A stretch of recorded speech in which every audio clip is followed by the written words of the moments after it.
Je vais vous parler ce soir, ce dimanche 6 août 2016, de cyclologie et surtout de sexocyclologie.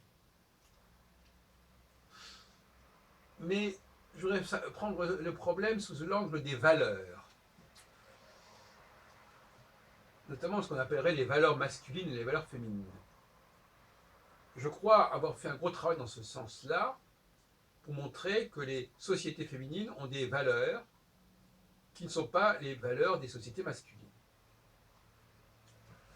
Et qu'au niveau de la cyclologie, il y a des phases qui favorisent la réalisation des valeurs féminines et des phases qui favorisent la réalisation des valeurs masculines.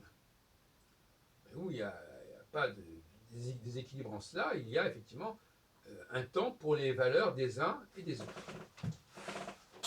Alors, qu'est-ce que ça signifie, les valeurs?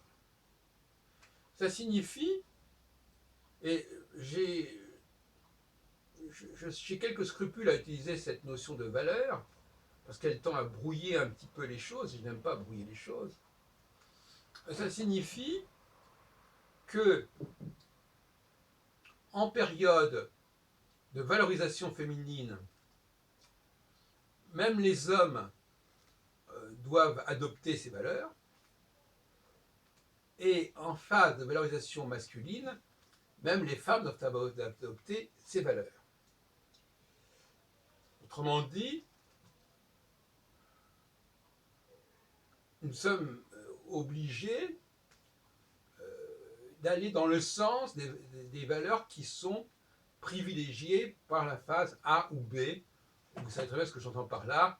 Phase de conjonction qui favorise des valeurs masculines et phase de disjonction et d'élongation maximale de la planète par rapport aux étoiles fixes, en l'occurrence Saturne, pour encourager les valeurs féminines. Et moi-même, effectivement, en période féminine, j'ai tendance à adopter des valeurs féminines. Et en période masculine, j'assume beaucoup mieux, évidemment, mes valeurs masculines. Alors, évidemment, assumer des valeurs qui ne sont pas les nôtres, assumer des valeurs féminines pour un homme ou assumer des valeurs masculines pour un homme, comment c'est vécu? Bon, ça, c'est une question qui peut se poser. Est-ce qu'on les assume vraiment et jusqu'à quel point, quand ce sont les valeurs qui ne correspondent pas à notre nature profonde? Mais néanmoins, il y a une volonté de prédominance.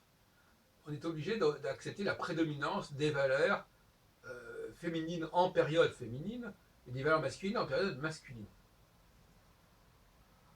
Ça n'empêche pas, en effet, que des femmes puissent s'affirmer en adoptant des valeurs masculines, en période masculine, et des hommes puissent s'affirmer en adoptant des valeurs féminines, en période féminine. Je dis ça pour montrer que les choses... bon, c'est quand même mieux de dire ça comme ça que de dire les choses de manière trop tranchée.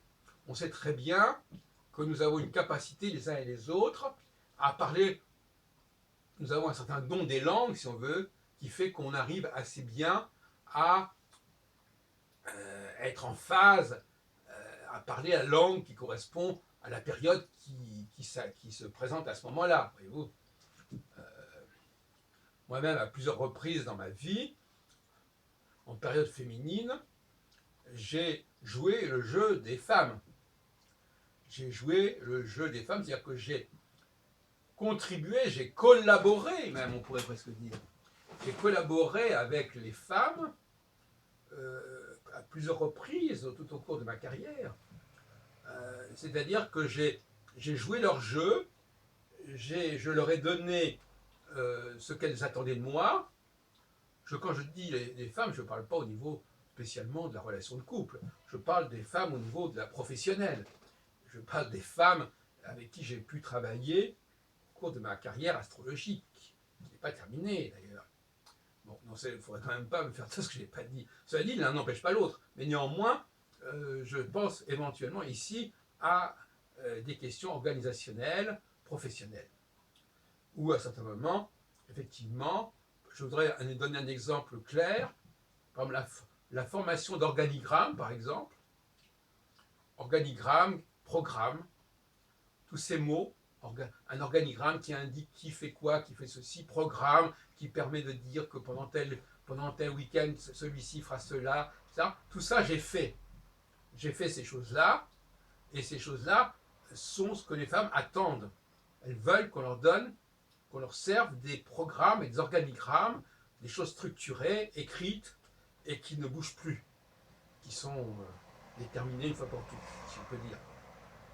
Donc, en période féminine, eh bien, on se met au service de la cause des femmes et on leur donne, les hommes leur donnent ce dont elles ont besoin pour fonctionner.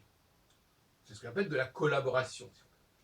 Et inversement, en période masculine, les femmes, elles, sont amenées à entrer dans le jeu des hommes, à correspondre, à collaborer avec les hommes et à jouer leur jeu. Leur jeu, c'est-à-dire reconnaître la nécessité de créateurs, de directeurs, de chefs, enfin, de dire approuver l'idée d'une autorité puissante qui prenne ses responsabilités de manière un petit peu autoritaire. Voilà, enfin voilà aussi. Donc là aussi, finalement, c'est la reconnaissance. Voilà le mot qui me vient, n'est-ce pas? Reconnaître les valeurs, que les femmes reconnaissent les valeurs des hommes en période masculine, et les hommes reconnaissent les valeurs des femmes et les besoins des femmes en période féminine. Voyez-vous, c'est ça que je voulais dire. Et je prolongerai mon propos ultérieurement pour dire que le mot rôle est un mot intéressant. Jouer un rôle. Dans le mot rôle, il y a une idée de roulement. On joue des rôles. Puisqu'il y a une cyclologie, ça veut dire que chaque phase nous amène à jouer un rôle différent. Donc, un être épanoui, c'est quelqu'un qui, à un certain moment, va jouer le rôle qui correspond à des valeurs féminines, et à d'autres moments, va jouer le rôle qui correspond à des valeurs masculines.